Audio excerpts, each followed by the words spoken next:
Oke, halo teman-teman semuanya. Di layar aku sudah ada. Halo Kak Alusius. Selamat pagi, apa kabar Kak? Selamat pagi, kabar baik. Pagi, baik. Oke, terima kasih Kak Alusius. Pagi Kak Sandra. Selamat pagi, Kak Indah. Oke, terima kasih Kak Sandra. Oke, teman-teman, selamat pagi teman-teman semuanya. Selamat pagi juga untuk narasumber kita hari ini. Masih sama ya teman-teman narasumbernya dengan Bang Jo. Semoga kita semua dalam keadaan sehat dan berbahagia selalu ya teman-teman. Kalau kemarin kan sesi satu ya. Kalau hari ini kita sudah masuk sesi 2, desain program dan indikator pencapaian. Kalau di sesi satu kemarin itu topiknya memahami siklus manajemen program dan persiapan asesmen ya teman-teman. Tanpa berlama-lama lagi, aku akan panggilkan narasumber kita yaitu Bang Jo. Halo Bang Jo. Halo, selamat pagi. Langsung aja silakan Bang Jo untuk memaparkan materi hari ini. Oke, terima kasih Mbak Indah. Kawan-kawan, teman-teman semua, selamat pagi. Pagi Bang Jo. Mudah-mudahan Halo. pagi ini cukup segar, cukup bersemangat, sehingga kita bisa mengikuti kegiatan baru dengan lebih aktif lagi. Nah, seperti yang terlihat di layar kita, background layar kita, fokus diskusi kita pada pagi hari ini adalah terkait dengan desain program dan indikator pencapaian ya. Jadi seperti yang kemarin sudah disampaikan, dalam siklus proyek itu ada beberapa tahap. Kemarin kita sudah berbicara tentang siklus project assessment. Sekarang kita bicara desain ya, menggunakan hasil asesmen sebelumnya sebagai bahan atau basis untuk merancang atau mendesain proyek atau mengembangkan proyek gitu ya. Dan kita akan membahas itu kira-kira apa itu desain atau perencanaan proyek atau program. Kemudian mengetahui elemen-elemen penting dalam desain dan perencanaan proyek atau program. Bagaimana proses atau langkah-langkahnya, serta tool yang biasa dipakai untuk desain proyek. Kemudian framework dan tools yang digunakan dalam perencanaan proyek. Nah, untuk framework ini nanti mungkin kita skip karena waktunya tidak ada.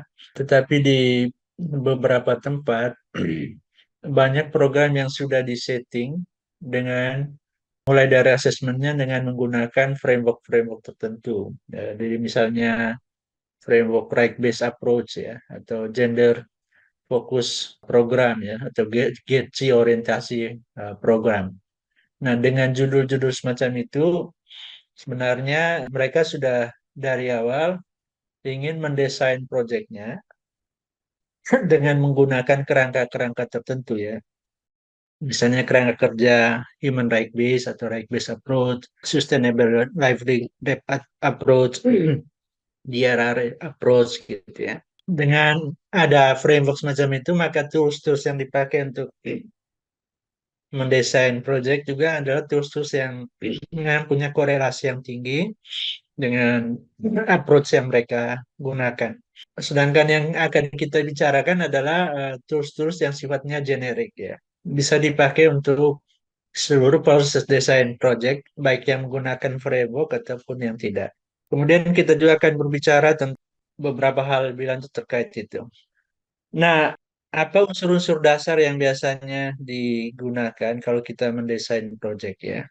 Pertama, unsur utama dalam konteks desain ini adalah memahami masalahnya ya. Jadi kita tidak bisa mendesain project kalau kita tidak tahu masalahnya gitu ya. Karena tujuan desain project itu adalah merancang perubahan untuk mengatasi masalah gitu ya. Jadi desain itu berkaitan dengan upaya untuk mengatasi masalah supaya perubahan yang diinginkan itu terwujud atau terjadi. Jadi sebelum kita mendesain, kita harus memahami dulu masalahnya. Gimana cara memahami masalah itu? Nah, yaitu adakan asesmen, lakukan asesmen dulu ya. Jadi proses yang kemarin kita sudah diskusikan. Kemudian dari situ setelah memahami dengan baik masalahnya, kita analisis ya menggunakan tools-tools tertentu dan itu kemudian diubah didesain bagaimana merancang solusinya. Ya. Jadi dari pohon masalah, dari pemahaman masalah diubah menjadi pohon solusi atau pohon tujuan.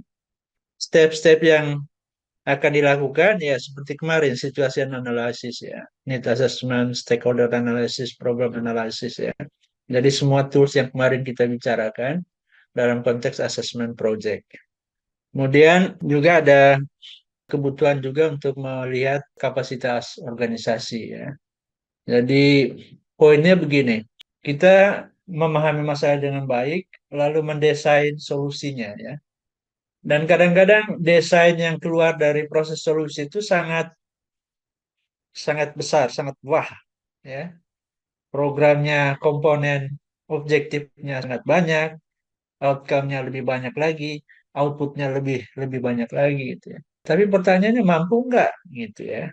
Organisasi punya nggak kapasitas untuk mengerjakan itu dan dalam konteks staf, keuangan, pengalaman, expertise gitu ya. Nah, jadi dalam proses mendesain proyek, kita tidak bisa hanya berhenti pada soal memahami situasi lalu mendesain solusinya ya.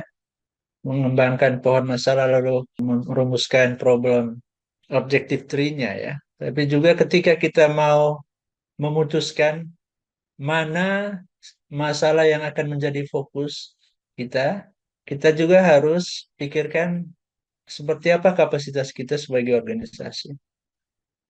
Do we have a capacity to run the project gitu ya, effectively gitu. Apakah memang kita ada di right track gitu ya? This is really our objective. This is our mandate to work. We have a capacity to that to do the program. Jadi hal-hal itu juga yang harus ditanyakan ketika kita mendesain project ya. Walaupun kadang-kadang ya karena uangnya ada, kadang-kadang orang bilang ya kerjakan aja dulu, masukkan dalam proposal, soal nanti bisa dilaksanakan itu kan next problem ya. Kalau istilah kami orang timur itu ambil dulu nanti hitung belakangan gitu. Itu bukan langkah dan sikap yang baik dalam designing project. Kemudian dalam konteks yang lebih praktis kemudian dari situasi analisa kemudian capacity assessment organisasi kita menggunakan tools-tools tertentu untuk mendesain project. Kemudian bagian dari itu juga adalah mendesain monitoring dan evaluation plan. Tapi itu nanti sesi lain yang akan bicarakan. Tapi starting point-nya hari ini yaitu ketika kita mengembangkan indikator-indikator pencapaian. Jadi jembatan antara desain dengan monitoring itu adalah indikator-indikator ya, project. Kemudian project budget dan kemudian project implementation and monitoring gitu ya. Kemudian ada final evaluation dan diseminasi lesson learned ya. Jadi itu kurang lebih komponen-komponen utama yang biasanya ada dalam desain project ya. Jadi kalau desain project ini outputnya kemudian basically adalah proposal kita ya, proposal lembaga. Dan kalau bicara tentang proposal lembaga, biasanya selalu ada komponen-komponen ini ya. 1, 2, 3, 4, 5, 6, 7. Dan juga mungkin di bagian akhirnya itu sustainability plan gitu ya. Jadi pertanyaan apa kira-kira hasil dari kegiatan desain project? Ya ini semua. Dan apa output realnya? Nah, project proposal ya, project proposal desain ya, desain project proposal. Biasanya di dalam desain project proposal itu yang gini-gini itu ada ya, aspek-aspek ini. Nah, intinya kalau kita berbicara hari ini tentang desain project, mestinya seluruh aspek ini ada. Tapi karena kita akan fokus itu dan waktu terbatas, kita akan berbicara tentang bagian ketiga ini dan sedikit di bagian 4 melalui indikator gitu. Kira-kira itu gambaran besar tentang kegiatan kita 2 jam ke depan.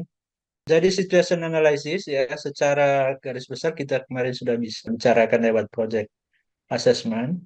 Tetapi hasilnya kurang lebih dalam situation analysis itu adalah kita memiliki data-data untuk menganalisis konteks ya, mendeskripsikan konteks program. Dan itu nanti bisa terrefleksi dalam data-data tentang atau deskripsi tentang demografi, tentang penduduk, kondisi geografi, political context, economic context, infrastruktur issues, dan sebagainya. Ya.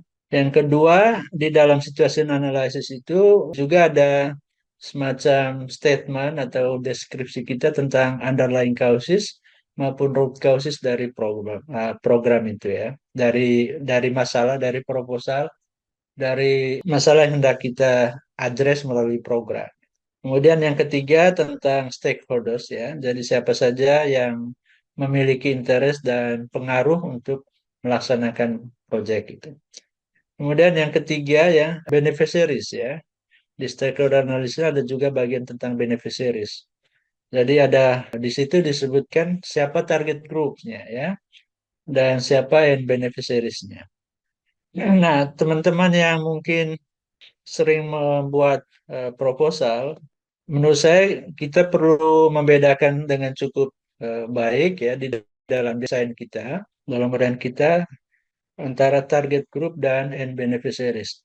Jadi semacam ini target group ini bisa juga kita semacam intermediaries dan end beneficiaries itu people atau penduduk yang memang nanti kita harapkan mengalami banyak perubahan atau menerima perubahan dari proyek. Nah, sedangkan target group itu semacam intermediary groups yang nanti kita ajak bekerja sama atau libatkan dalam proyek untuk membantu kita mengatasi masalah dari end beneficiaries. Nah, teman-teman kalau mungkin sering menggunakan framework outcome mapping, di outcome mapping itu ada istilah partners, boundaries partners ya, partners perbatasan gitu. Boundary partners itu adalah orang-orang yang kita ajak, orang-orang yang kita menjadi mitra kerja kita, tapi juga yang harus kita ubah supaya mereka punya kapasitas untuk mengatasi masalah akhir ya, masalah akhir yang menjadi level tempat di mana end beneficiaries ini berada gitu. Di dalam outcome mapping itu ada asumsi end beneficiaries itu akan dengan sendirinya diasumsikan akan berubah kalau aktor-aktor yang membantu mengubah mereka itu juga berubah cara berpikirnya, cara berperilakunya ya. Jadi kita sebagai implementer project yang mengontrol project sebenarnya optimally akan bekerja untuk mengubah target groups yang disebut mitra-mitra perbatasan itu untuk bekerja sama dengan mereka mengubah situasi dari end beneficiaries. Nah, karena itu memang di dalam desain kita harus cukup jelas kira-kira siapa stakeholders, dengan siapa kita akan bekerja sama untuk mengubah end beneficiaries. Dan tentu harus dilukiskan siapa end beneficiaries itu. Kira-kira begitu. Nah, kemudian di dalam situation analysis itu kita juga harus memahami anatomi masalah ya, atau unsur-unsur konstitutif masalah ya. Jadi apapun yang Anda lakukan dalam proses assessment, dalam mendeskripsikan masalah yang akan diadres melalui program, unsur-unsur konstitutifnya ya seperti ini. Pertama, ada masalah yang berkaitan dengan behavior, ada juga masalah yang berkaitan dengan praktis ya. Kemudian ada masalah yang berkaitan dengan policy dan ada masalah yang ideological gitu ya. Nah, behavior itu unsur-unsur konstitutifnya adalah pemahaman, kesadaran gitu ya, sikap, motivasi, komitmen, mungkin juga organisasi ya. Jadi kalau kita bisa mengatakan belum adanya perilaku yang produktif atau belum kuatnya perilaku produktif dari masyarakat di desa ini, di kabupaten ini dan apa gitu, atau di desa dampingan itu ya. Maka sebenarnya yang kita lukiskan adalah behavior dari itu, perilaku itu, atau kebiasaan gitu ya. Masalah yang berkaitan dengan kebiasaan. Dan masalah kebiasaan itu biasanya terjadi karena masalah pemahaman, masalah kesadaran, sikap, motivasi, komitmen yang mungkin juga rendah atau belum kuat gitu ya. Juga ada praktek gitu ya. Belum adanya masyarakat tidak terbiasa untuk menggunakan jamban sebagai alat untuk menggunakan untuk membuang untuk WC lah kira-kira gitu. Nah, ini bisa karena behavior, karena sikap, pengetahuan, tapi bisa juga karena sarana pendukungnya, infrastrukturnya gitu ya, atau hal-hal yang dibutuhkan supaya orang bisa mempraktekkan gitu. Nah, atau juga ada masalah yang berkaitan dengan polisi, yang berkaitan dengan undang-undang, kebijakan, mekanisme kelembagaan, aturan, anggaran.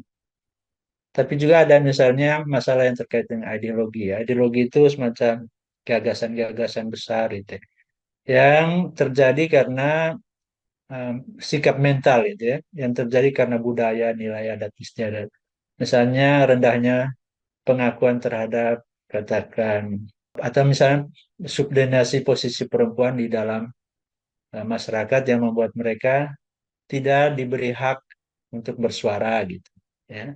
Nah, ini kan tidak hanya karena behavior atau pemahaman ya, itu lebih karena sikap mental, ideologi ya, sesuatu yang tertanam dalam cara berpikir ya, cara merasa, cara nilai gitu. Karena ada budaya, nilai dan adat istiadat. Nah, jadi kira-kira kalau kita melakukan analisis masalah dan mendeskripsikan itu dalam desain project, hal-hal semacam ini ya, behavior, practice, policy ini akan selalu ada di dalam deskripsi Anda. Dan itu ada pasti soal pemahaman, kesadaran gitu. Jadi kurang lebih isi dari proposal kita ini sebenarnya membahas hal-hal ini aja gitu isinya. Kurang lebih kalau di coding, at the end itu kita akan menemukan hal-hal mendasar seperti ini di dalam proposal. Nah, aktor itu tadi yang sudah saya beri, dan ini biasanya framework dasar dari outcome mapping. Ada problems dan problems itu hanya bisa diubah oleh aktor. Ya, jadi aktor itu bisa beneficiaries atau stakeholders gitu ya.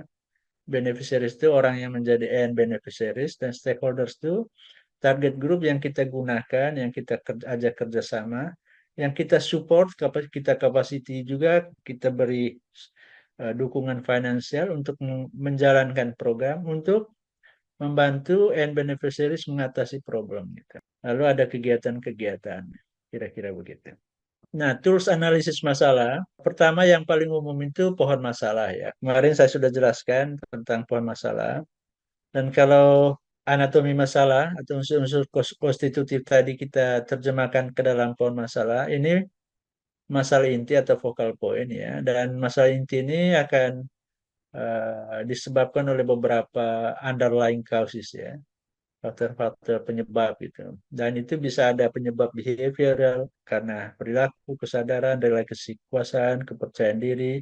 Ada penyebab struktural ya, misalnya karena undang-undang, peraturan, kemudian cara kerja, mekanisme kerja gitu ya, ways of working karena anggaran yang tidak ada gitu ya. Kemudian ada juga penyebab-penyebab lebih kecil gitu ya, sub underlying causes seperti pemahaman, ya, komitmen, mobilitas informasi, gitu, kemudian infrastruktur batas dan sebagainya. Itu salah satu. Yang kedua, di samping pohon masalah, ada juga tools yang juga sering dipakai, namanya Fishbone, Fishbone ya. Jadi core programnya di sini ya. Kemudian ada faktor-faktor penyebab dari masalah inti yang ada di sini gitu ya, yang disebut tulang ikan itu. Ini tulang ikan intinya, ini semacam sirip-siripnya. Dulu waktu ahli yang mengembangkan fishbone diagram ini, namanya Oshihara diagram ya. Dia hanya mengembangkan 4 faktor yang menyebabkan, basically dulu dia kembangkan untuk menganalisis masalah dalam satu organisasi. Dan faktor-faktor yang menyebabkan itu basically adalah 4 faktor utama, faktor keuangan, faktor sumber daya alam, kemudian faktor lingkungan, lalu kemudian faktor organisasi, manajemen dan organisasi. Tapi kemudian orang menemukan tidak hanya 4 itu ya, ada tambahan faktor-faktor lain gitu yang menyebabkan misalnya satu organisasi itu tidak berkembang. Tentu di bawah setiap faktor itu ada unsur-unsur lain juga yang menjadi sub faktor sehingga organisasi stagnan. Tapi diagram Fishbone ini kemudian tidak hanya dipakai untuk menelaah masalah organisasi, ya dipakai juga untuk misalnya membantu komunitas merumuskan masalahnya gitu ya. Waktu misalnya ada diskusi fokus tentang apa sih yang mau kita address gitu. Masalahmu apa gitu. Di list, kemudian dicari mana kira-kira masalah intinya dan mana semacam penyebab dari masalah-masalah itu.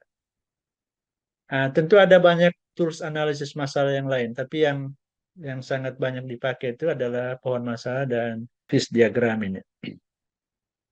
Teman-teman yang mungkin biasa menggunakan alat-alat PRA bisa sharing kalau ada itu. Nah, setelah kita bisa menstrukturisasi masalah lewat dua tools tadi, entah itu pohon masalah maupun fishbone diagram, biasanya ada istilah ubah peta masalah pohon masalah itu tadi menjadi peta tujuan gitu, atau pohon tujuan. Ketika dia menjadi tujuan, peta tujuan, maka itu juga mendeskripsikan apa yang akan kita capai gitu ya. Jadi itu menjadi dasar dari perumusan project objektif.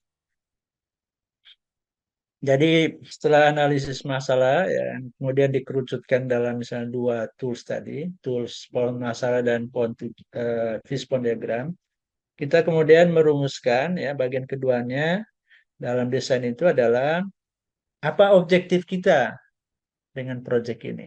Ya, jadi bagian satu tadi deskripsi tentang masalah, tentang demografinya, tentang situasi kependudukannya, tingkat kemiskinannya, relasi gender atau GETSI di dalam komunitas itu, gitu ya.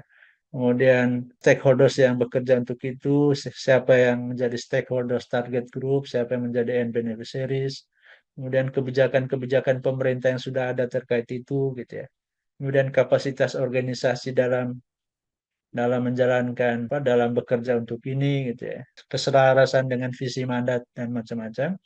Jadi bagian A sudah selesai, bagian B-nya tentang project objektif ya, apa yang kita mau capai dengan project ini gitu ya.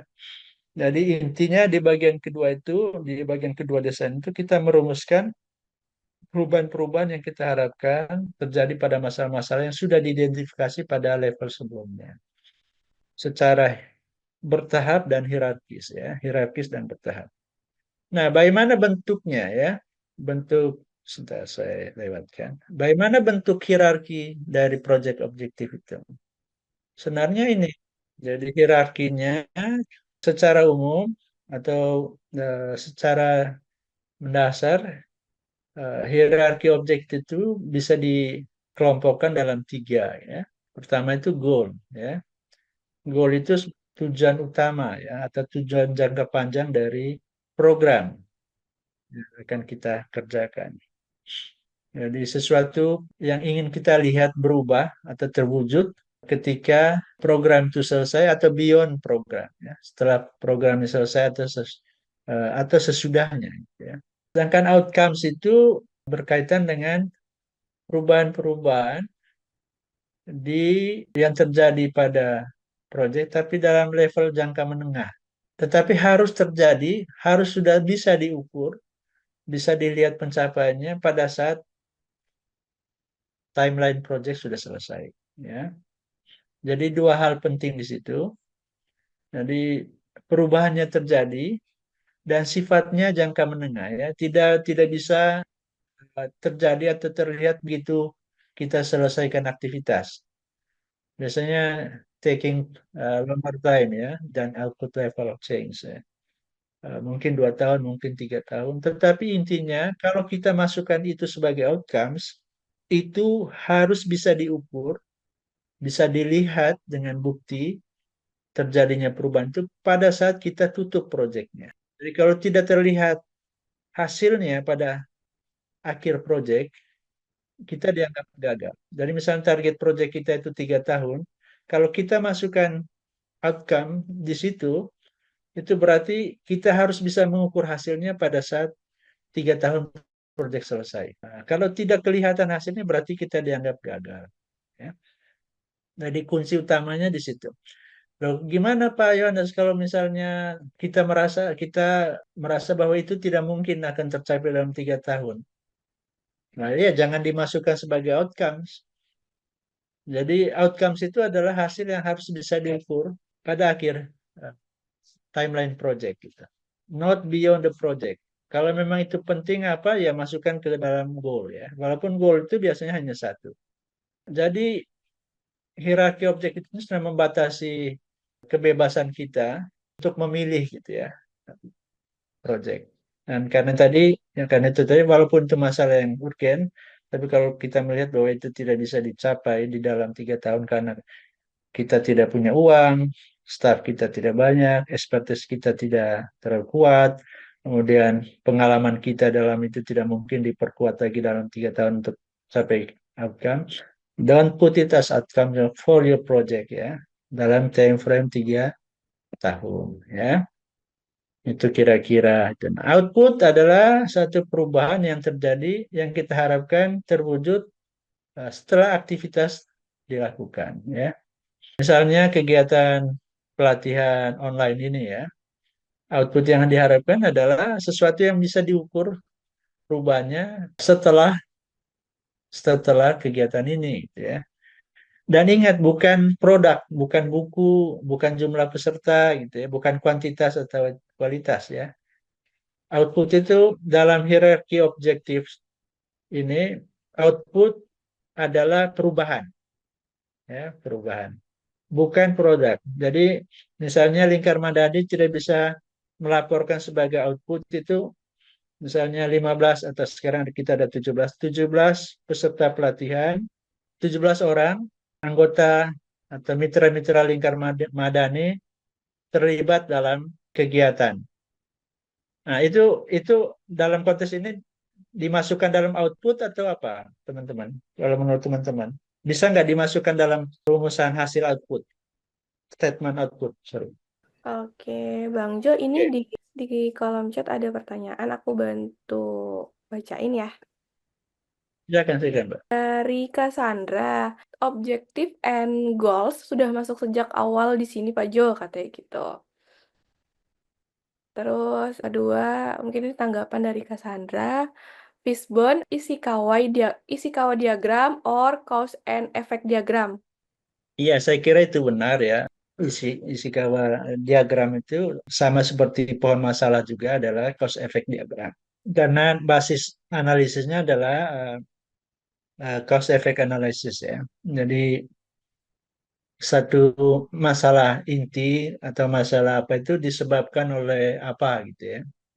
Dan kalau sebab ini bisa diatasi, apakah dia akan mempunyai efek pada penurunan atau pengurangan masalah atau tidak gitu.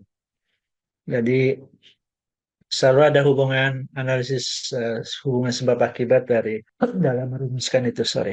Kemudian objektif ya, bahkan kalau kita menggunakan pohon masalah dan kemudian merumuskannya dalam pohon tujuan, hal yang pertama dibicarakan itu adalah objektif atau goalnya. Karena kalau kita sudah tentukan goalnya nanti baru kita lihat apa outcome yang harus ada supaya goal itu terwujud.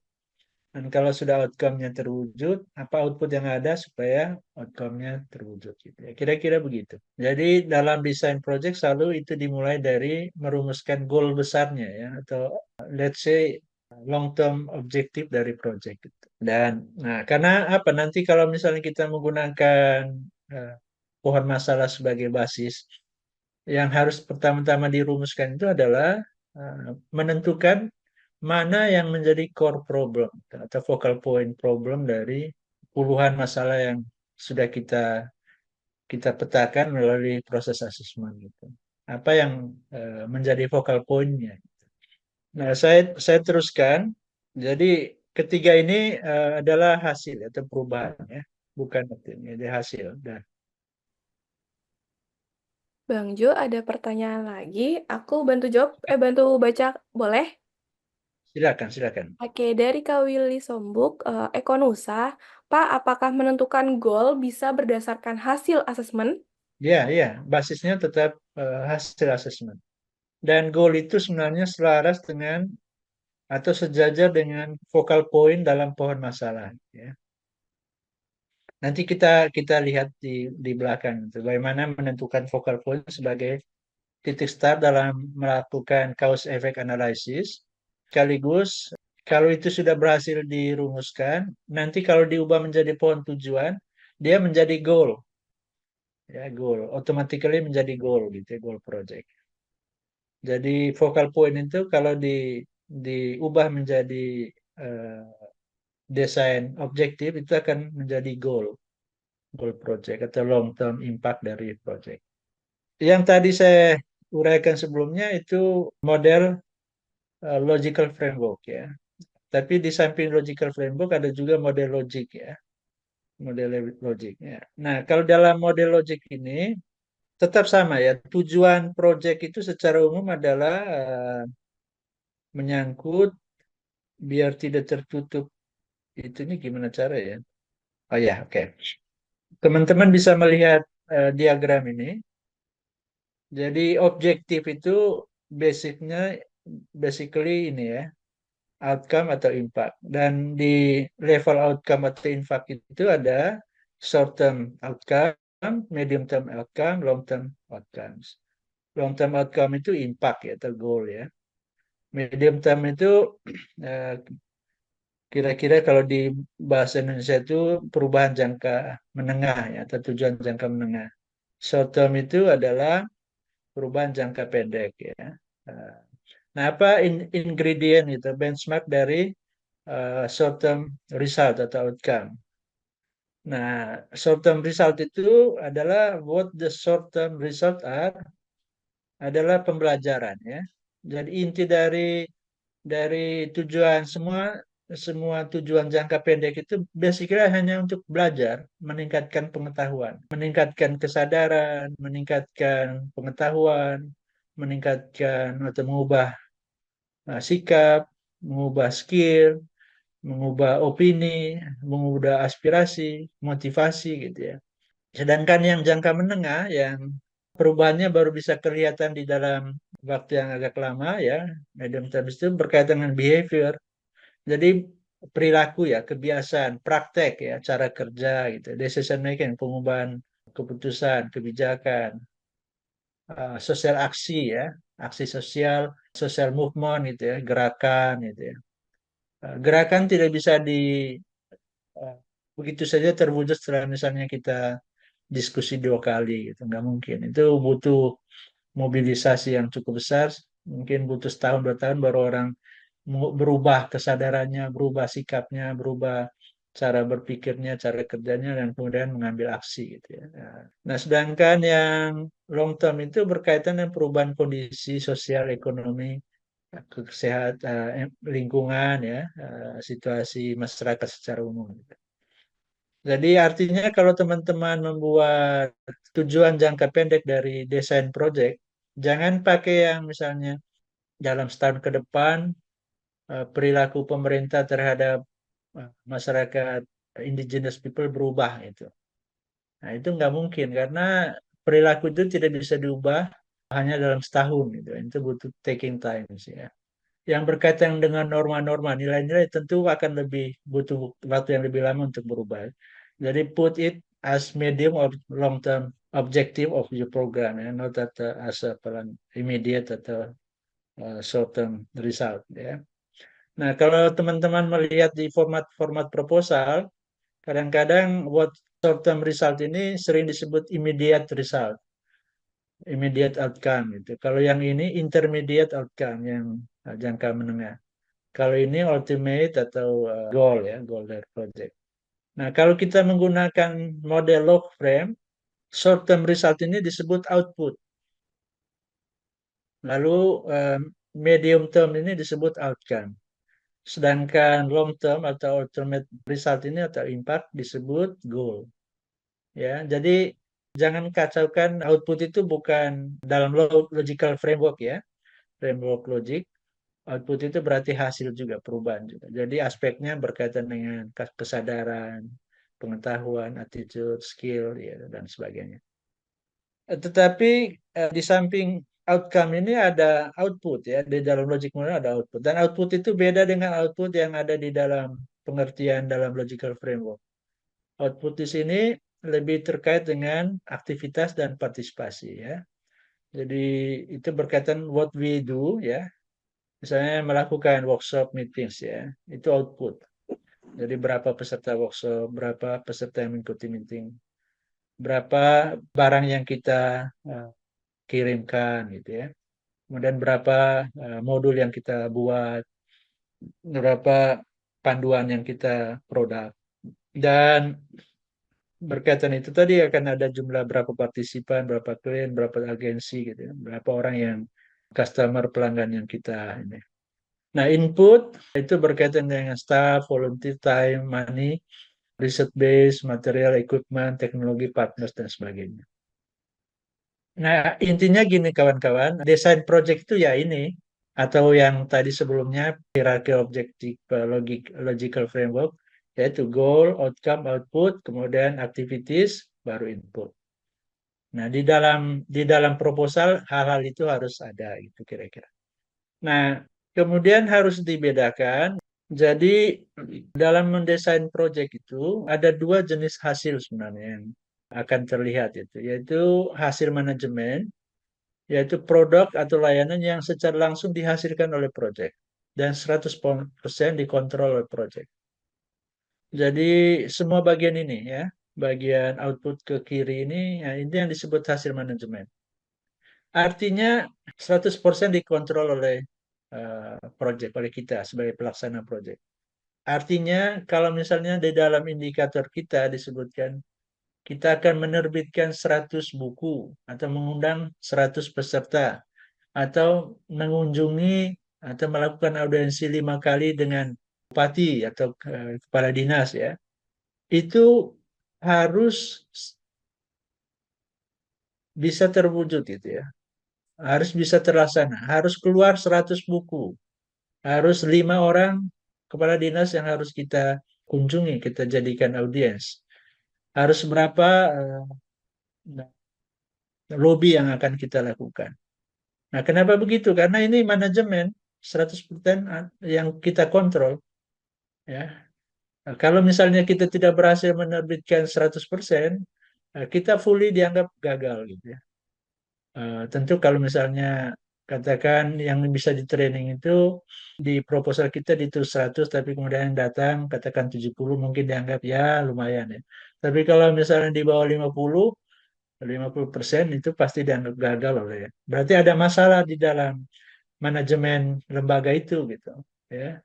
Entah stafnya tidak becus, gitu, atau stafnya tidak bisa berkoordinasi, tidak bisa mengundang orang, gitu. Sehingga hanya untuk melaksanakan, menghadirkan 100 peserta, dia tidak mampu gitu kan. Jadi manajemennya pasti nggak beres. Nah, tapi di samping hasil manajemen itu yang bagian ini kiri ke sana, ada juga hasil pembangunan ya. Dan hasil pembangunan itu adalah perubahan kondisi situasi pada target group ya, yang terjadi akibat terdelivernya hasil manajemen ya. Dan di sini ada target group ya dan ada end beneficiaries. Jadi perubahan di semua ini ada target group ya. Misalnya kalau kita learning tuh learning dari siapa ya? Learning misalnya learning dari mitra-mitra lingkar Medani. Berarti itu kan target grupnya mitra-mitra ya. Jadi perubahan kesadaran atau perubahan pengetahuan menyangkut RBM ya dari 15 mitra lingkar Manani ya. Jadi itu hasil pembangunan ya, disebut hasil pembangunan. Nah, kenapa disebut hasil pembangunan? Karena ini perubahan yang terjadi yang tidak fully under control dari kita. Misalnya teman-teman tahu lebih baik tentang RBM, tentang cara mendesain project itu kan belum tentu hanya karena pelatihan ini. Sebelumnya Anda mungkin sudah punya pelatihan dari BPI, dari World Bank, dari lembaga-lembaga lain yang menambah kesana pemahaman Anda tentang cara mendesain project. Jadi ada banyak aktor lain yang sebenarnya berfungsi di situ. Jadi dan itu tidak harus karena semata-mata karena lingkar madani gitu. Dan perubahannya tidak bisa fully dikontrol oleh project gitu, oleh kita yang oleh lingkar madani yang sekarang melaksanakan kegiatan ini. Karena ada eksternal faktor itu, ada asumsi, ada risiko-risiko yang sebenarnya mempengaruhi para aktor di sini sehingga misalnya kesadarannya atau pemahaman tentang RBM kurang tercapai gitu. Dan semakin ke atas ya, semakin ke kanan ini, faktor-faktor eksternal itu banyak berpengaruh terhadap efektivitas pencapaian hasil atau perubahan.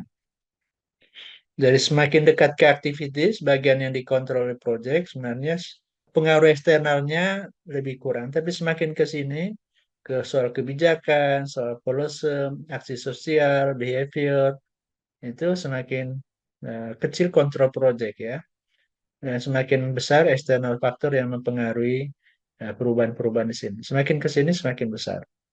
Kira-kira gitu cara melihat desain project. Teman-teman ada komentar atau tanggapan terhadap ini atau sharing pemahaman? Oke, teman-teman, sebelum Bang Jo lanjut ke slide berikutnya, mungkin teman-teman ada pertanyaan atau tanggapan? Boleh langsung open mic aja, teman-teman. Ya, Silakan, silakan, Kak silakan. Lutfi. Ya, tadi di hierarki objektif itu kan ada output yang apa ya tadi Pak Bang Jo jelaskan output yang terukur dengan ada satu lagi lupa tadi apa? Oke, yang ini Mbak, Mas. Tadi sempat terlewat ya mungkin tadi ada dua jenis output kalau nggak salah. Biasanya kan kita output ketika activity berlangsung ada target yang outputnya berdasarkan ada yang ada yang bisa kita ukur secara angka misalkan atau ada yang kita bisa ukur secara perubahan. Nah, itu biasanya seperti apa Kalau model? teman-teman mendesain proyeknya menggunakan logic model, ini logic model ya. Output itu selalu berkaitan dengan dua ini, produk dan what we do gitu ya. Sedangkan perubahan itu yang sifatnya bisa kuantitatif, bisa kualitatif, selalu harus ada dalam benchmark ini. Ada rumusan awareness-nya, pengetahuan perubahan pengetahuannya, attitude-nya, behavior-nya, praktis gitu ya. Jangan memasukkan misalnya 15 peserta memahami 15 peserta memahami cara mendesain project. Nah, kalau itu outcome atau output dalam logic model menurut teman-teman. Misalnya Saya. indikatornya atau Output statement itu. output di dalam logic model. Outcome. Outcome ya benar karena ada termin awareness itu memahami. Rumusan short term objektifnya itu kalau di dalam logic model harus ada bahasa, ada terminologi ini gitu ya. Sorry, nggak kelihatan ini. Keywordsnya ini ya, kira-kira itu. Dan jangan itu simpan di sini di yang lama gitu. Jadi misalnya 2 tahun ke depan 15 peserta memahami kerangka pembuatan desain project. Nah itu terlalu lama. Jadi short term objektif itu atau immediate result itu ya sesuatu yang ya terjadi immediately ya. Jadi katakan seminggu 2 minggu atau after the project gitu ya, after misalnya kegiatan pelatihan. Jangan sampai tunggu 2 tahun gitu baru orang paham. Kenapa? Karena kalau 2 tahun kan dia besok ikut pelatihannya ini juga tentang RBM gitu.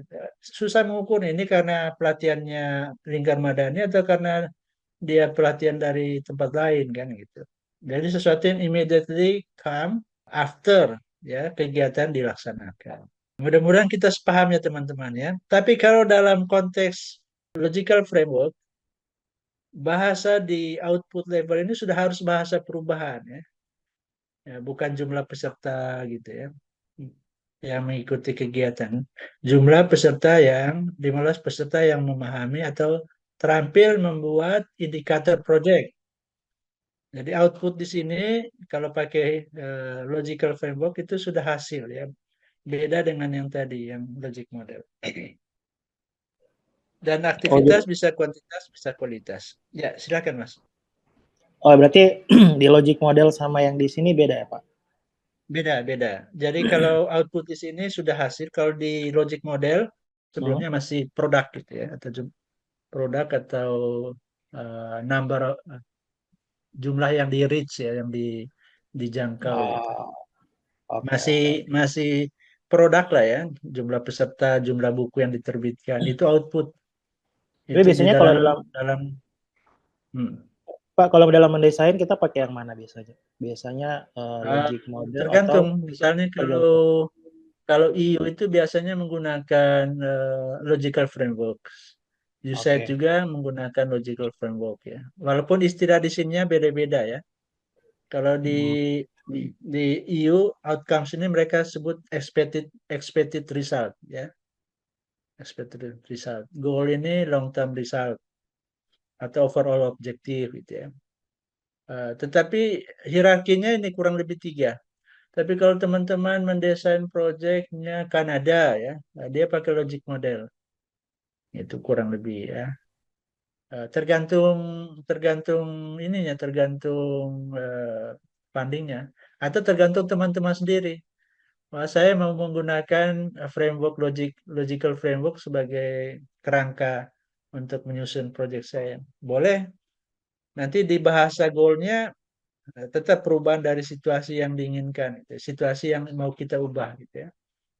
Misalnya jumlah kemiskinan, toleransi meningkatnya toleransi karena mungkin situasi yang mau kita ubah itu ada banyak konflik yang terjadi gitu ya. Outcome itu tetap perubahan menyangkut perilaku, kebijakan, ways of working. Output perubahan jangka pendek. Dan sekian. Jadi hanya konsisten aja. Kalau pakai logical framework ya penggunaan bahasa ini harus tepat. Kalau pakai logic model, output itu barang, itu produk gitu ya. Tapi untuk perubahannya disebut immediate result atau short term result gitu ya, kira-kira begitu. Oke, teman-teman. Pak John. Nah, ya silakan Mas, silakan. Ya, Om John, selamat pagi. Siang. Selamat pagi. Siang. Ya. Saya Benedictus dari Barakat. Di mana itu, Mas? Saya di Lembata. Oh my God, saya di Labuan Bajo. Kita Labuan satu Bajo, Flores. saya di Lembata. Ini berkaitan dengan output tadi. Memang kadang juga dalam merumuskan satu logical framework itu juga kadang-kadang juga salah menempatkan kata-kata itu. Yang paling penting di situ adalah hasilnya itu. Jadi, apakah itu perlu diperkuat lagi dengan indikator-indikator supaya bisa memperlihat, karena kalau kita tidak merumuskan indikator kan nanti kita tidak tahu apakah tercapai atau tidak kan. Nah, itu pendapat saya sementara begitu. Setuju. Ya, setuju. Nanti bagian kedua dari diskusi kita berkaitan dengan indikator itu ya. Ini untuk hierarki objektifnya dulu. Nah, ini kira-kira overall objektif, goal macam-macam itu bahas, ada sebut overall objektif, ada yang sebut goal, ada yang bilang ultimate outcome gitu ya, tergantung lembaganya, tergantung kita yang mau pakai yang mana. Tapi kalau kita mau rumuskan overall objektif itu poinnya adalah objektif dasar ya, yang sifatnya long term ya, long term benefit change dari keseluruhan populasi ya, dari keseluruhan end beneficiaries dari project itu. Tetapi outside dari beyond project control. Dan project hanya berkontribusi biasanya, tidak fully control gitu ya, berkontribusi. Kenapa? Karena untuk mencapai misalnya perubahan pada situasi itu, pertama tidak mungkin misalnya hanya dicapai dalam 3 tahun atau 5 tahun oleh satu lembaga. Ada banyak lembaga lain yang bekerja untuk itu. Jadi kita normalnya hanya untuk berkontribusi aja gitu ya, kira-kira begitu. Nah, jadi kira-kira intinya kalau overall objektif itu atau strategic objektif itu mendeskripsikan perubahan dalam situasi proyek ya. Juga nanti dia mendeskripsikan benefit yang berkelanjutan terhadap target group, dan biasanya target group yang dimaksud adalah end beneficiaries-nya ya. Kemudian project result itu ada yang tadi immediate result, medium term result gitu ya.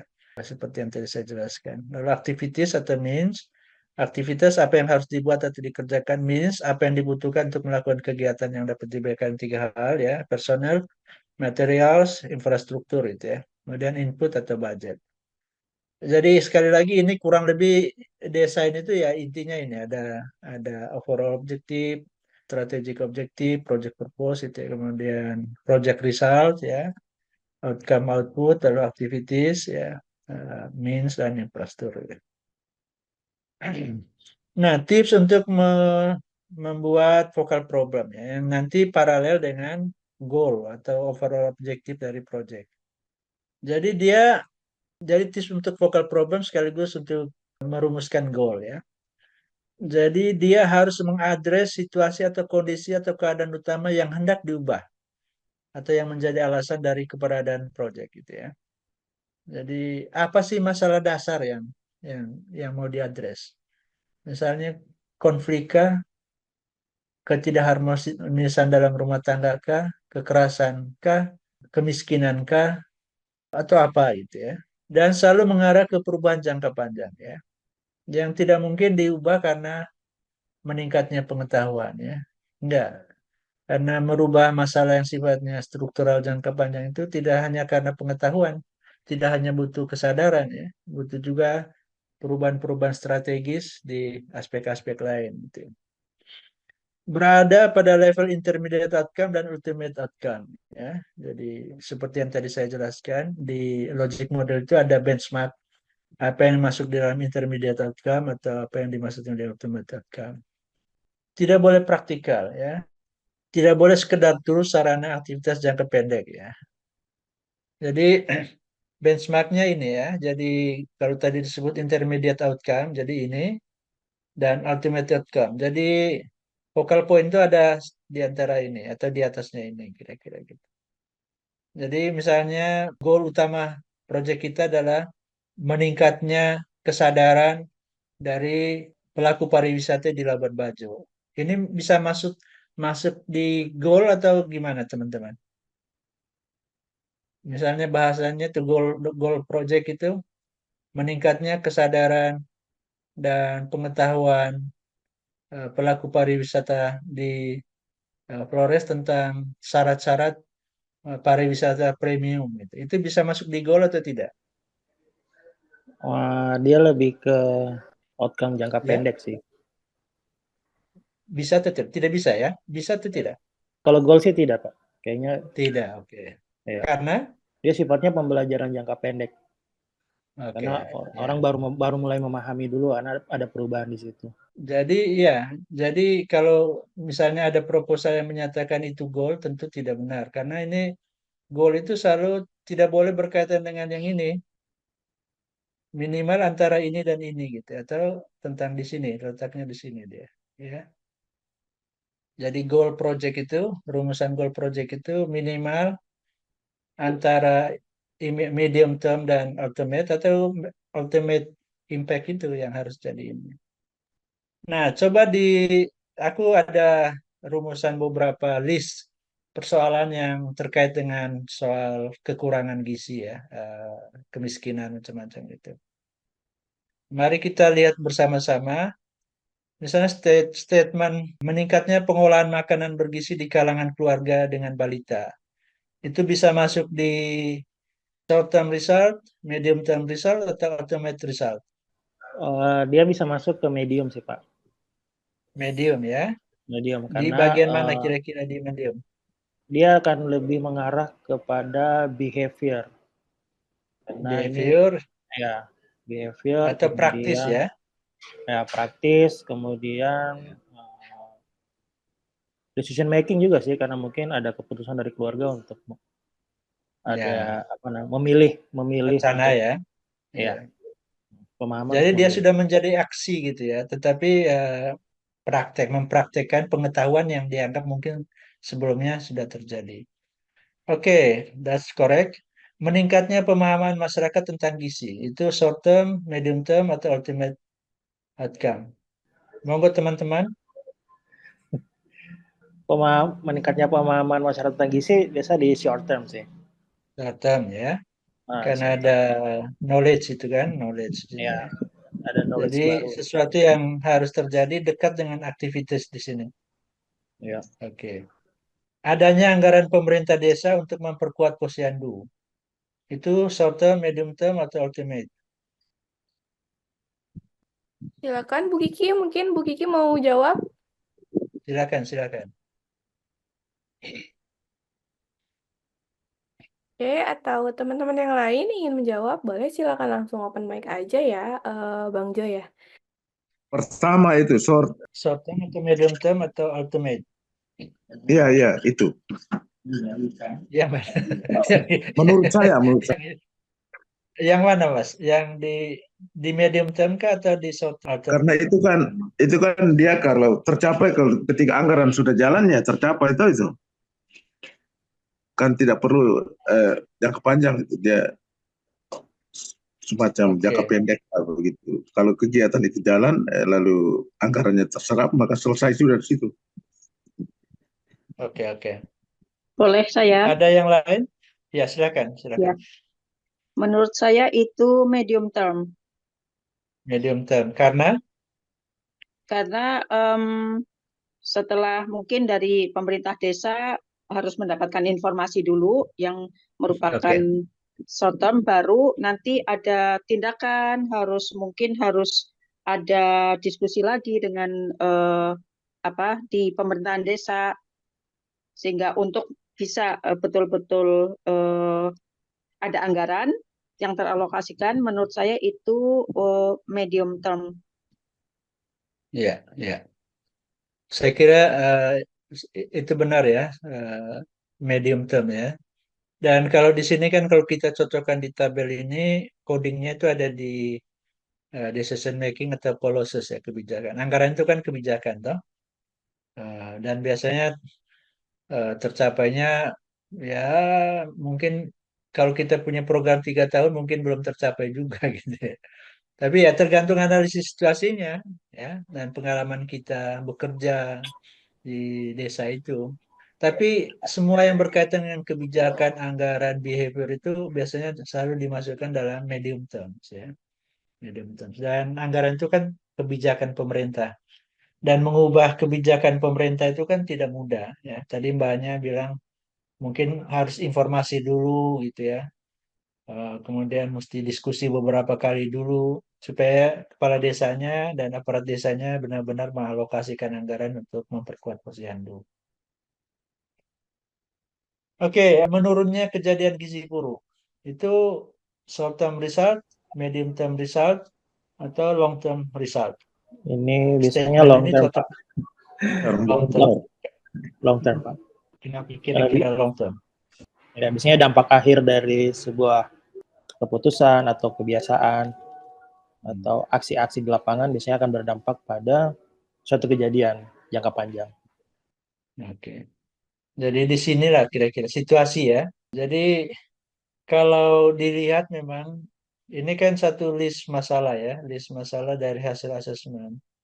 Dan ada rumusan ini ya. Dan inilah kira-kira kalau kita masukkan di sini inilah kira-kira long term apa focal pointnya ya, core issues-nya ini sebenarnya. Tingginya kejadian gizi buruk di desa A misalnya. Dan penyebab-penyebab lain tuh ini ya di bawah-bawahnya. Saya setuju ini berkaitan dengan situasi yang mau diubah ya. Social economic condition that we need to change through the program gitu ya. Kemudian menyediakan dukungan material untuk masyarakat agar menanam makanan bergizi. Itu short term, medium term, atau long term. Pemerintah Medium menyediakan term. dukungan material untuk Menurut saya masyarakat agar medium menanam term. medium term ya. Karena kenapa itu Mbak?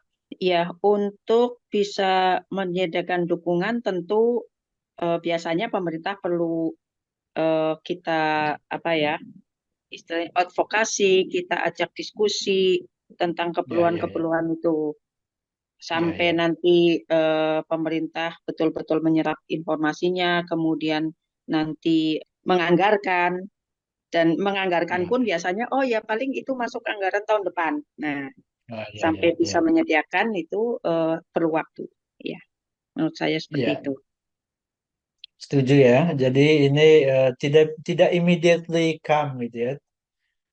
Setelah kita misalnya melakukan aktivitas satu dua aktivitas, biasanya ada banyak externalities yang menjadi pertimbangan yang kemudian bisa mengubah keputusan pemerintah apakah memberikan dukungan atau tidak, menyediakan anggaran atau tidak gitu ya. Jadi faktor-faktor eksternal yang mempengaruhi perubahan keputusan itu, apakah menyediakan dukungan atau tidak itu banyak sekali dan itu di luar kontrol kita. Ya, kita bisa datang berkali-kali mengadvokasi, sounding, kita beri data-data kejadian gizi buruk. Pemerintah bilang, aduh tidak ada uangnya gitu. Atau ada uangnya tapi mungkin kita baru alokasikan tahun depan, tahun ini udah habis ya. Jadi perubahan sikap mereka tidak bisa kita kontrol dengan aktivitas kita. Gitu. Ada externalities yang mempengaruhi mereka akan mengambil keputusan itu atau tidak. Dan karena itu kita prediksi ini perubahan yang hanya terjadi dalam jangka menengah. Setelah beberapa aktivitas atau sejumlah aktivitas kita lakukan. Tidak bisa immediately. Gitu. Oke teman-teman, ini latihan cepat aja online untuk melihat supaya kita bisa membedakan kira-kira apa yang seharusnya bisa kita golongkan sebagai statement di level short term, apa yang bisa kita masukkan di level medium term, dan apa yang bisa dimasukkan di long term. Gitu ya. Nah, kalau diterjemahkan di dalam pohon tujuan, ya, nah kira-kira begini, ya. Jadi kalau dalam bahasa sorry. Nah, di sini kira-kira kita tulis apa? Nomor berapa kira-kira dari nomor ini? Nomor 4 sih. Nomor berapa kira-kira dari sebelah kiri ini, nomor berapa kita sempatkan di bagian goal-nya? Ini goal ya, setara goal. Nomor 4, Pak. Gimana, nomor 4, setuju nggak teman-teman? Ya, setuju nomor 4. Menurunnya kejadian gizi buruk ya. Setuju ya? Tentu detail statementnya supaya lebih smart nanti kan bisa kita buat. Tapi intinya dari 6 soal ini, yang paling tepat untuk jadi goal itu adalah menurunnya kejadian gizi buruk ya. Oke, kira-kira kejadian buruk ini disebabkan oleh sejumlah underlying causes ya. Kira-kira apa underlying causes yang kalau kita ubah, kita bisa berhasil itu berpengaruh langsung pada menurunnya gizi buruk. Silakan teman-teman open mic aja untuk menjawabnya. Kak Eklisa mungkin mau jawab lagi? Kak Ini Monika, bisa silakan Kak Monika. setara dengan tujuan Nomor jangka 1. menengah gitu ya. Nomor 1, Meningkatnya pengolahan makanan bergizi ya. Kira-kira teman-teman, ini bisa dianggap ya, pengolahan ini kan berarti kan menjadi kebiasaan ya, perilaku ya, toh, praktek ya. Jadi ya sudah, kalau di dalam skema di atas tadi ini kan di practice behavior ya. Jadi memang dia jangka menengah gitu ya. Kira-kira gitu. Saya sih setuju. Oke, kira-kira di kanan ini apa lagi kira-kira faktor yang kalau ini diubah itu bisa membantu gitu ya. Adanya anggaran pemerintah. Anggaran ya. Tersedianya anggaran pemerintah ya. Ya. Karena kalau ini anggarannya tersedia, tentu banyak kegiatan yang bisa dilakukan pemerintah bersama masyarakat untuk mengurangi kejadian gizi buruk gitu ya. Walaupun mungkin ada hasil antara di sini ya, tapi yang paling strategis itu ini dulu gitu ya. Ada anggaran tapi tidak dibelanjakan untuk gizi buruk kan tidak juga. Tapi misalnya orang butuh makanan tambahan ya, itu nggak mungkin ada kalau tidak ada tersedia anggaran pemerintah ya. Jadi ya di sini mungkin ada hasil antara lagi sebelum ke, tetapi ini yang paling strategis yang harus menjadi tujuan jangka menengah dari program kita. Kalau di bawah ini supaya meningkatnya pengolahan makanan bergizi ini bisa terwujud, apa kira-kira di sini dari 6 list ini? Itu meningkatnya pemahaman masyarakat tentang gizi. Lalu yang kedua, masyarakat menanam makanan bergizi di pekarangan mereka. Ya, that's kind of thing ya teman-teman. Jadi yang ini di bawah kalau di love frame kita sebut output ya, ini outcome, ini goal ya. Kalau di logic model di sini short term result, medium term result, ultimate result kira-kira. Nah, cara membedakannya ya gunakan tadi benchmark ini gitu ya. sama sebagai panduan kita gitu ya. Tapi juga melihat misalnya itu tadi timeline ya. Jadi seperti yang saya tadi bilang, misalnya tersedia anggaran ya. Kalau di desa mungkin kita bilang masih bisa, karena kita hampir bisa mengontrol gitu kan. Kepala desanya dekat dengan kita, masyarakat juga di situ tahu anggarannya juga segitu-gitu. Orang yang mau merebut anggaran itu juga tidak terlalu banyak. Jadi faktor eksternalnya itu tidak terlalu besar. Tapi kalau sudah di kabupaten, mungkin ini agak susah kalau dicapai misalnya program kita hanya 3 tahun. Jadi please make sure untuk menurunkan grade-nya kalau memang kemampuan kita untuk mengontrol itu sangat kecil itu ya. Jadi mungkin di sini tujuannya tidak tersedianya anggaran. Misalnya kalau sasaran kita di kabupaten, ya mungkin di bawahnya tersedia anggaran itu untuk tujuan atasnya. Di sininya juga mungkin belum gizi buruk gitu ya, apa gitu. Jadi ada benchmark ya, tapi seperti apa rumusan goal, rumusan outcome, rumusan output kita itu sangat tergantung dari analisis situasi kita dan ya dan kapasitas kita ya. Jadi selalu ada dua hal di atas itu. Ini mungkin bagus gitu ya. Logik dari berdasarkan hasil analisis situasi, hasil asesmen ya. Strukturisasi programnya bagus ya. Tapi kalau kita kemudian melihat kapasitas kita, ini waduh susah banget ini. Kira-kira gitu. Jadi harus mungkin akan diubah, diselaraskan statement-statementnya sesuai dengan kapasitas kita sebagai organisasi. Oke, ada komentar? Iya, Oke, silakan Pak Benedikus. iya. Kadang-kadang log frame program itu bisa jadi yang tadi Pak John bilang menurunnya kejadian gizi buruk menjadi goal, tapi kadang-kadang juga untuk membatasi kegiatan-kegiatan kita barangkali yang di bagian bawah medium itu juga bisa naik menjadi goal kalau kita tidak perlu sampai ke atas. Bisa ya. Bisa. Jadi itu tadi sesuai dengan kapasitas organisasi kita ya.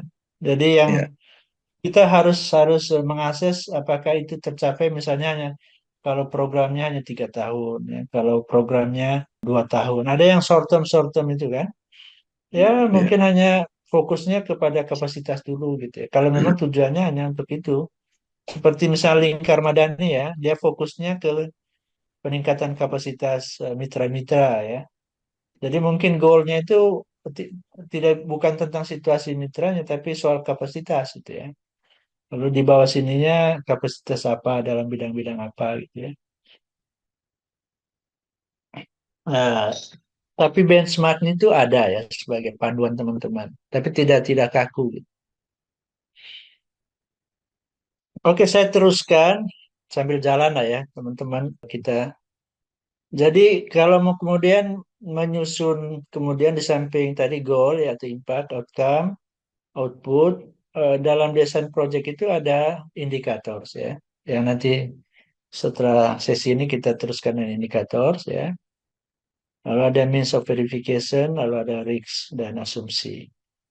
Nah, kalau ini semua sudah selesai, di bawah ada aktivitas-aktivitas juga ya. Nah, kalau ini sudah selesai, maka desain matriksnya kita anggap sudah selesai gitu. Jadi semacam kalau kita mendirikan rumah, desain by gambarnya, desain oleh arsitekturnya sudah selesai. Tapi untuk mengisi besarannya itu kita tentu butuh banyak informasi-informasi, dan itu yang nanti misalnya dilengkapi kalau di dalam desain rumah misalnya dengan RAB yang lebih detail, ukuran-ukuran panjang, bentuknya gitu ya. Itu nanti yang disebut dalam naratif proposal gitu, lebih detail. Tapi gambar besarnya ya law frame itu atau logic model itu. Dan di bagian logic model itu yaitu tadi law frame itu ada 4 ini gitu ya. Yang juga nanti ada di dalam naratif proposalnya. Harus ada statement asumsi, indicators, kemudian means of verification-nya gitu ya, dan sebagainya. Oke teman-teman, untuk sesi desain informasi-informasi besarnya saya kira begitu dulu. Bisakah kita rehat katakan 10 menit Mbak atau 5 menit Mbak Indah ya? Apa mau dibuka sesi tanya jawab? Boleh, boleh, boleh. Siap. Oke, teman-teman semuanya. Mungkin sebelum sesi tanya jawab, aku minta teman-teman untuk nyalain kamera dulu. Ya, Bang Jo, kita foto bersama dulu ya. Oke, kalau gitu aku hitung sampai 3 ya, teman-teman. 1, 2, 3. Cheese. Oke, sekali lagi teman-teman, boleh Oke. gaya andalan teman-teman ya. 1, 2, 3. Cheese. Oke, terima kasih banyak teman-teman. Kita lanjut. Oke. Selanjutnya adalah sesi diskusi, teman-teman. Silakan teman-teman. Adakah pertanyaan? Kak, oke, Ini silakan Pak, Kak Luli. biasanya pengalaman aja kita mendesain sebuah proyek tuh ternyata dari donornya tuh sudah menetapkan beberapa indikator gitu, beberapa output. Nah, jadi tugas kita untuk menyesuaikan. Nah, apakah kita perlu asesmen ulang dari segi implementer untuk apakah itu sudah sesuai sehingga logical framework yang kita buat ini bisa masuk akal dan bisa tercapai sesuai dengan lokasi kerjanya nanti, Pak. Berdasarkan pengalaman Bapak, kira-kira apakah kita bisa menyesuaikan seperti itu atau Pak kita bisa mengusul perubahan sesuai dengan kondisi lapangan misalkan? Kalau saya basisnya tetap kondisi lapangan ya, karena proyek itu kan harus berdasarkan kebutuhan atau harus mengadres masalah gitu. Jadi harus ada masalahnya. Nah, kalau tidak ada masalahnya nanti sebutannya apa? Cari-cari masalah gitu kan. Tidak ada masalahnya tapi kita bikin masalahnya supaya proyeknya jalan. Tapi memang Pak, sering sudah ada bukan outcome ya, tapi benchmark besar dari indikator uang yang kami sediakan ini dalam rangka ini nih.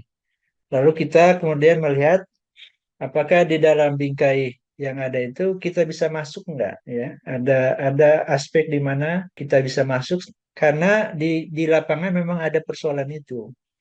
Jadi kemudian nanti kita bukan bukan statement dari mereka yang mendikte, tapi kita melihat ruang di mana ada overlay gitu antara aspek yang mereka benchmark yang mereka tentukan dengan masalah real yang ada di bawah gitu ya, yang di bawah. Nah, kenapa itu penting? Jadi basisnya itu masalah atau kebutuhan. Kenapa itu penting? Karena nanti kalau dievaluasi ada satu aspek penting yang menjadi pokok, yaitu relevansi. Jadi di bagian relevansi nanti akan ditanyakan seberapa jauh objektif, outcome, dan output itu memang berbasis pada kebutuhan dari beneficiaries, dari target group. Ya. Seberapa jauh statement objektif itu align ya, selaras gitu ya, jumut dengan realitas atau problem yang dihadapi masyarakat. Jadi kalau kita hanya sekedar copy paste dari yang ada di donor, copy paste dari yang ada di donor, nanti akan ketahuan di objektif apa di proses evaluasinya. Itu satu hal ya. Yang kedua, kalau misalnya tidak ada masalah itu tadi kita jadikan masalah, nanti resistensinya pasti tinggi gitu. Karena masyarakat bilang, apa sih ini proyek? Kok nggak ada masalahnya dibikin masalah gitu. Jadi pasti partisipasi mereka tidak ada gitu, atau berkurang. Terus apa? Ownership-nya ya. Ownership-nya tidak ada. Dan kalau ownership tidak ada, begitu proyek selesai ya selesai juga. Karena masyarakat merasa ini proyek sesuatu yang memang dibuat dari luar, bukan sesuatu yang kami butuhkan. Jadi ownership tidak ada, keberlanjutan tidak ada. Padahal itu salah satu aspek penting di dalam desain project. Di bagian akhir itu ada satu sesi, satu subbab tentang subjudul tentang keberlanjutan program dan strateginya gitu ya. Jadi desain ini sebenarnya mencoba untuk membangun sinergis antara gerakan besar dari berbagai aktor termasuk funding ya, dari pemerintah funding itu dengan kita sebagai orang yang mengerti masalah di lapangan. harus ada sinergi sih. Tidak boleh platform donor, benchmark donor itu mendikte. Kalau tidak ada masalahnya, tidak relevan, tidak selaras dengan persoalan di bawah, ya kita bilang ini tidak cocok, gitu, tidak bisa. Karena nanti pasti pelaksanaannya susah karena masyarakat tidak berpartisipasi, gitu kan, Ya tidak Pak, terlibat. ini ada beberapa kejadian sih Pak. Di lokasi yang sama itu ternyata ada beberapa donor yang melakukan project. Nah, untuk menghindari tumpang tindih activity di situ, biasanya Hmm. kita kan harus sebagai desainer kita melihat juga activity apa yang sudah Ya, dilakukan, apakah menyesuaikan dengan goal kita nanti. ya, Nah, ya, biasanya, benar itu benar. Makanya ya. kemarin di asesmen itu kan ada pemetaan stakeholders kan, apa yang Oh ya, siapa saja ya. bekerja, terus fokusnya mereka, key kompetensinya apa, gap-nya apa, gitu ya. Nah, Jadi harus ada sayangnya selalu Pak, analisis tentang gap-nya. ya sayangnya Dan Pak, kalau gap itu ada, itulah alasan kita masuk, gitu ya. ya sayangnya Pak, beberapa kejadian juga ternyata ketika kita mapping stakeholder-nya, beberapa teman-teman NGO misalkan sudah bekerja di situ. Nah, tapi ada impact negatif yang terjadi. Nah, jadi ternyata impact yang mereka hasilkan tidak sesuai dengan rencana dan ada isu negatif yang berkembang di situ. Nah, akhirnya ketika kita masuk dengan desain yang berbeda, nah ini bagaimana caranya untuk kita mendesain proyek ini sedemikian rupa sehingga aktor-aktor ini bisa mendukung. Nah, kadang-kadang ada yang karena sudah punya trauma, kita mendesainnya juga sangat berhati-hati dengan aktor-aktor ini. Nah, itu Ya, menurut ya. Bapak gimana, Pak? Ya, itulah saya kira hal yang harus kita sudah mulai antisipasi pada saat asesmen itu, gitu ya. Jadi kalau misalnya ada pengalaman traumatik itu, dan kita melihat siapa aktor-aktor yang kemarin saya bilang ada aktor yang setuju, ada yang aktor yang apa kurang setuju. Nah, itu kita harus sudah petakan dan nanti masuk dalam risk analysis dan strategi kita ya terhadap aktor-aktor yang menentang itu kan risk ya, resiko yang harus diantisipasi. Nah, di laporan asesmen kita itu kita petakan apa resistensi mereka dan dalam desain project nanti kita bertanya, apakah risk itu sedemikian berat sehingga tidak bisa diantisipasi kalau model programnya begini, atau risk itu bisa kita antisipasi dengan model program ini asal ada begini, ada mitigasinya, gitu ya. Gitu. Tapi itu semua baru kelihatan kalau kita punya itu tadi, punya asesmen yang jelas ya, peta risiko yang akan terjadi dan kira-kira strateginya. Jadi karena itu asesmen itu penting sekali. Karena dia tidak hanya bertujuan untuk merumuskan masalah, tapi juga merumuskan potensi-potensi masalah, resiko-resiko yang akan kita hadapi, stakeholders yang setuju dan tidak setuju, gitu ya, yang menentang dan tidak, yang bisa menjadi lain atau tidak. Jadi kalau itu memang setelah kita membaca laporan hasil asesmen, kita bilang ini secara secara real atau secara strategis kita tidak mampu mengatasi resiko ini, ya kita bilang karena itu kita tidak bisa meneruskan proyeknya, gitu ya, tidak bisa lanjutkan itu. Ya bisa aja proyeknya tidak jadi kan, gitu, tidak bisa diusulkan. Pak, Tapi boleh kalau nggak kita, misalnya kita merasa bahwa kita punya kapasitas untuk itu, go ahead. Tapi masukkan dalam desain project cara kita memitigasi risiko, gitu. Pak, biasanya boleh nggak kita misalkan dalam desain project kita menaruh mitigasi-mitigasi itu dengan solusinya misalkan. Ya, Ya kan misalnya, mitigasi ya, itu solusi yang kita tawarkan untuk mengatasi risiko. ya jadi kita dalam desain projectnya mungkin kita taruh kayak aktor yang tidak mendukung atau mungkin ada traumatik di lapangan. Ya, ya, Jadi mungkin itu bagian dari desain activity kita untuk ya, mengatasi itu mungkin ya Pak. ya, ya, benar-benar. Ya. Proposal itu biasanya selalu ada risiko-risiko yang ada, kemudian cara untuk memitigasinya ya. Tapi di situ memang ada statement seberapa jauh kita akan mampu memitigasi itu, proyek akan mampu mengatasi. Kalau tidak ya mungkin donornya bilang, aduh ini risikonya besar banget itu. mungkin mereka tidak akan support juga kan. Oke, Pak. Nah, kira-kira Pak, pada proses kan sebelum desain kita asesmen dulu. Mungkin ketika kita dapat case, ternyata di lapangan ada traumatik nih di community. Boleh tidak kita mengasesmen dan membuat sebuah 3 option kepada donor misalkan. Dalam proposal kita 3 option kira-kira mungkin outcome-nya mereka tidak tentukan lokasi, tapi dari lokasi ini kita memetakan bahwa ada potensi-potensi resiko yang cukup besar. Apakah itu bagian dari kita mendesainkan proyek ini, apakah atau itu di luar nanti di luar by proposalnya? Selalu ada di dalam proposal itu deskripsi tentang resiko, peta resiko yang jenis-jenis resiko yang mungkin akan dihadapi oleh proyek itu ya. Termasuk tadi ada resistensi aktor-aktor yang dianggap mungkin tidak setuju gitu karena pengalaman traumatik.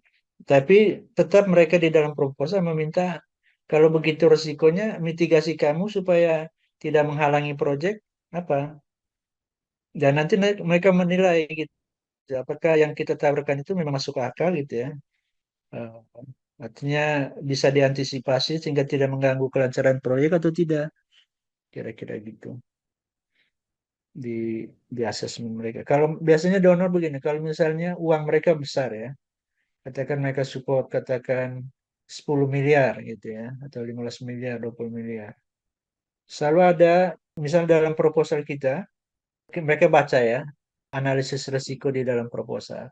Mereka akan tim ya, mereka rasa yang kita deskripsikan dalam proposal itu, dalam desain kita itu, risikonya begitu begitu besar ya. Biasanya mereka akan kirim tim untuk melihat apakah lembaga kita punya kapasitas untuk mengadres situasi itu, risiko-risiko itu, seperti yang dinyatakan dalam desain kita. Kalau misalnya temuan mereka kemudian kita tidak punya kapasitas untuk itu, atau kita tidak merancang dengan baik strategi untuk memitigasi risiko, mereka akan tolak. Satu. Yang kedua, sekarang itu ada istilahnya itu evaluability assessment ya. Jadi misalnya UNDP, World Bank itu sebelum kirim proposal apa menyatakan persetujuan terhadap proposal pemerintah atau konsorsium NGO selalu melakukan evaluability assessment. Nah, evaluability assessment itu adalah upaya untuk melihat apakah objektif-objektif, outcome-outcome yang ada di dalam mereka sebut program measurement framework atau dalam logical framework lah ya. Dalam TOC itu masuk akal nggak dan bisa diukur nggak ya. Realistis untuk dicapai atau tidak gitu ya. Jadi sebelum mereka bilang ini boleh diteruskan gitu ya. Mereka kirim tim konsultan untuk melihat evaluability-nya dari semua rumusan outcome output objektif project dan indikator-indikatornya. Dan kalau nanti temuan dari konsultannya bilang ini tidak bisa dievaluasi gitu. Artinya rumusan-rumusan outcome itu terlalu high gitu ya. Tidak mempertimbangkan asumsi dan risiko dan sebagainya. Kalaupun dijalankan dalam 5 tahun yang ini akan terlaksana, ini tidak. Dan secara keseluruhan akan ada pertimbangan ini project bisa go on atau tidak ya. Go or no go on gitu ya. Jadi sekarang donor sangat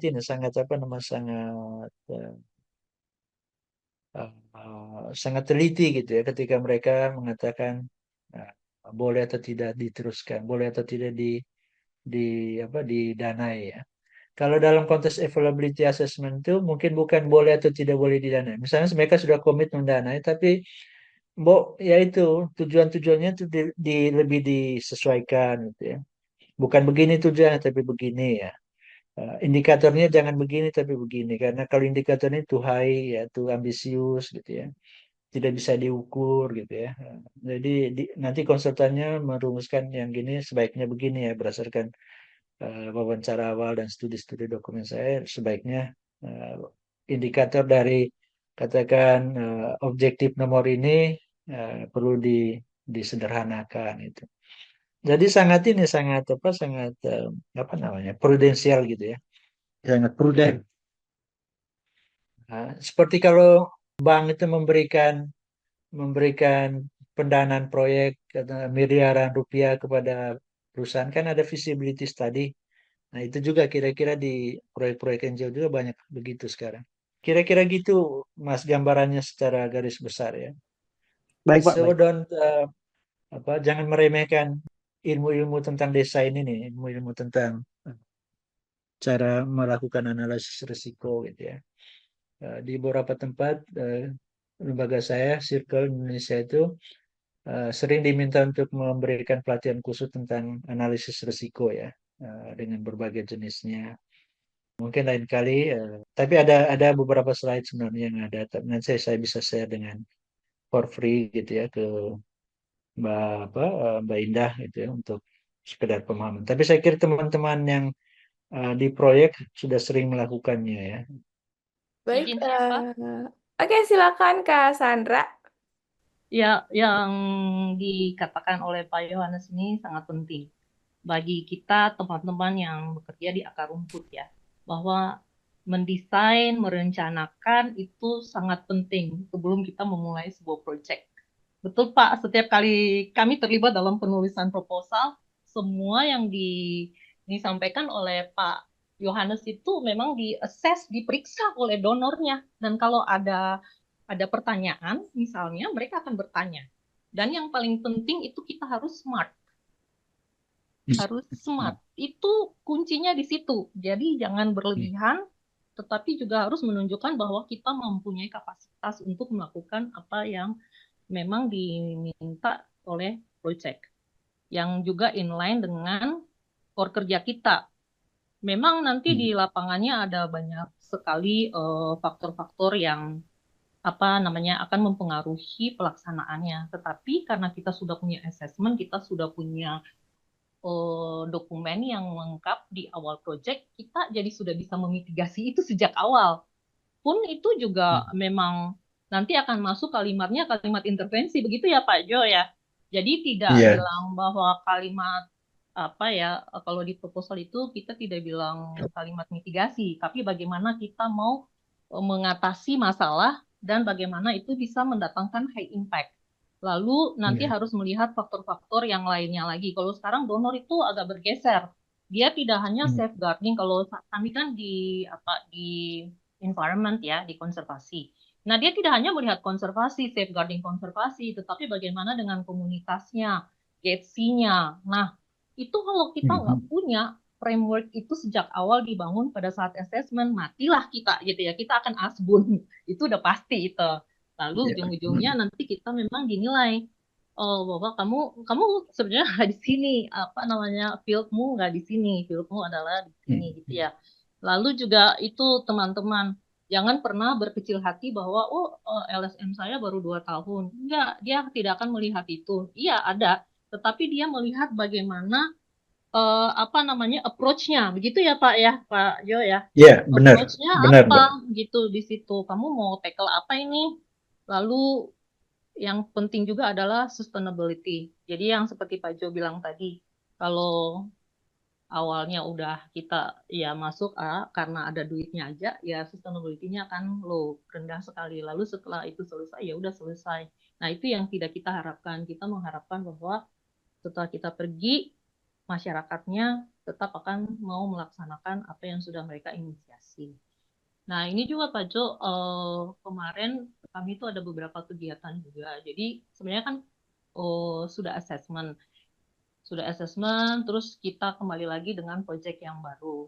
Nah, biasanya kami akan melakukan assessment ulang. Tapi ini pertanyaan saya aja, mungkin juga baik untuk teman-teman yang lain. Seberapa dalam sih Pak kita mau melakukan assessment jika kita sudah pernah melakukan assessment di tempat yang sama? Mungkin ada sedikit perbedaan dalam pendekatan, tapi seberapa sih? Apakah kita harus memulai dari awal lagi, ataukah kita hanya untuk yang fokusnya kita aja yang perlu kita assess? Nah, mungkin itu pertanyaan saya Pak yang tadi sharing terus sekaligus bertanya. Terima kasih. Ya, makasih Mbak Sandra. Saya kira yang dikatakan Mbak Sandra tadi benar ya. Donor semakin rigid sekarang. Dan tidak hanya donor, pihak-pihak yang juga memberikan duitnya tidak dalam konteks charity itu biasanya punya persyaratan-persyaratan yang luas, yang rigid ya. Nah, untuk yang reassessment itu kalau misalnya proyeknya sudah diimplementasikan itu kan ada hasil laporan monitoring dan laporan evaluasi, Mbak. Nah, dalam tradisi evaluasi, hasil evaluasi itu sebenarnya bisa disebut formative evaluation ya. Formative evaluation itu bisa dipakai sebagai basis semacam assessment tentang apakah proyek itu berhasil atau tidak dan yang belum berhasil itu apa gitu ya kira-kira kan nanti di laporan evaluasi itu kelihatan dan itu menjadi kemudian rekomendasi mereka apa itu misalnya perlu ada pendalaman masalah tentang ini yang dianggap belum banyak tercapai di program itu. Nah, rekomendasi-rekomendasi itu menjadi semacam formasi baru untuk katakan mendesain ulang atau memperbarui desain proyek. Jadi tergantung dari temuan evaluasinya. Kalau memang serius dan direkomendasikan untuk mereases lagi, boleh. Tapi kalau misalnya ringan-ringan saja, saya kira tidak perlu asesmen mulai dari nol lagi gitu ya. Karena temuan evaluasi itu bisa dipakai sebagai satu bentuk asesmen juga tentang capaian-capaian, tentang keterbatasan proyek, kemudian hal-hal yang berjalan dengan baik, hal-hal yang tidak berjalan dengan baik, pembelajaran yang ada dan apa yang harus dikerjakan lagi supaya the next project bisa lebih sukses itu lebih jalan smooth. Jadi kita bisa gunakan hasil evaluasi sebagai informasi penting untuk menambah kualitas asesmen yang mungkin kemarin tidak tertangkap itu. Saya kira gitu Mbak Chandra. Jadi gunakan hasil evaluasi untuk basis untuk redesign ya, semacam assessment, the new assessment untuk kalau perlu ada redesign gitu ya, project. Tapi kalau memang serius, temuan evaluasi serius bilang ini gagal dalam desainnya, memang menurut saya harus ada asesmen baru. Tapi kalau hanya partly atau minor, saya kira gunakan rekomendasi-rekomendasi evaluasi sebagai basis untuk redesign projectnya gitu ya. Baik, Kak Sandra, apakah ada tanggapan lagi? Sudah cukup Mbak Indah, Pak Jo, terima kasih banyak ya. Itu bisa menjadi masukan bagi kami. Memang kadang itu kan misalnya sudah lama ditinggalkan gitu ya Pak Jo ya.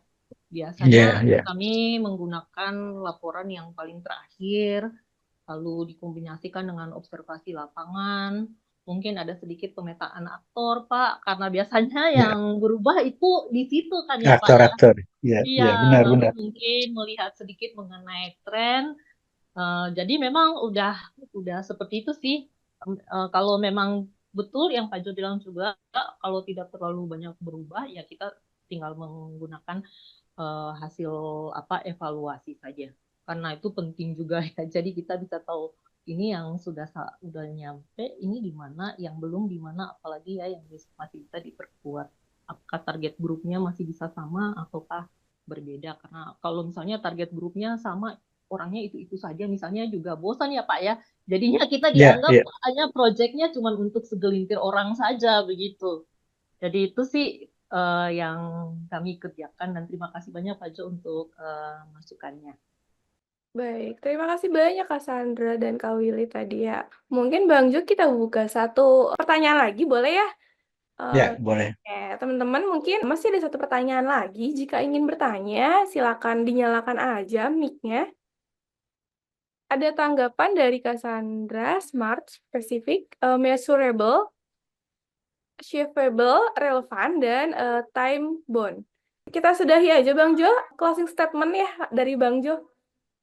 Oke, terima kasih kawan-kawan. Hari ini kita lebih banyak yang berinteraksi ya, sharing pendapat, bertanya, berdiskusi. Tentu saya senang ya, karena fasilitator kan selalu senang kalau banyak yang berdiskusi, yang bertanya gitu. Dan yang paling penting sharing ya. Teorinya sih begini, tapi realitasnya kan lebih kompleks ya. Dan memang pelatihan yang paling bagus itu ya mengerjakannya, train by doing gitu ya. Tapi anyway, menurut saya tadi Mbak Sandra sudah bilang itu ini hal-hal dasar yang harus kita selalu refreshing, reminding gitu ya. Assessment, desain dan sebagainya. Sebenarnya ada satu sesi lagi hari ini, tapi waktu kita terbatas tentang indikator bagian dari desain itu. Tapi nanti mungkin digabung yang Mbak Indah ya ke sesi selanjutnya tentang pelaksanaan ya pada pertemuan tanggal berapa, tanggal 13 atau Tanggal 12. 13. Tapi yang tadi di chat tentang SMART itu khususnya untuk indikator, prinsip tentang SMART itu penting ya. Nanti kita bicarakan di sesi indikator. Oke, dari saya terima kasih banyak. Mudah-mudahan ini membantu kita untuk refreshing lagi ya, karena saya yakin teman-teman sudah sering melakukannya, menggunakannya. Itu aja dari saya, Mbak Indah. Terima kasih. Baik, terima kasih banyak Bang Jo. Terima kasih banyak juga teman-teman atas partisipasinya pada kelas pagi hari ini, yaitu pelatihan keorganisasian dengan judul Transformasi dan Optimalisasi Kinerja melalui Pengembangan Strategi PIMEL, teman-teman. Kalau gitu sesi hari ini aku tutup. Selamat beraktivitas kembali. Sampai jumpa di kelas berikutnya, teman-teman. Terima kasih Oke, banyak. Terima Sehat selamat. kasih Pak Jo. Selamat. Ya, Terima terima kasih Kak kasih. Sampai Indah. ketemu lagi. Ya. Teman-teman semua, selamat siang. Assalamualaikum.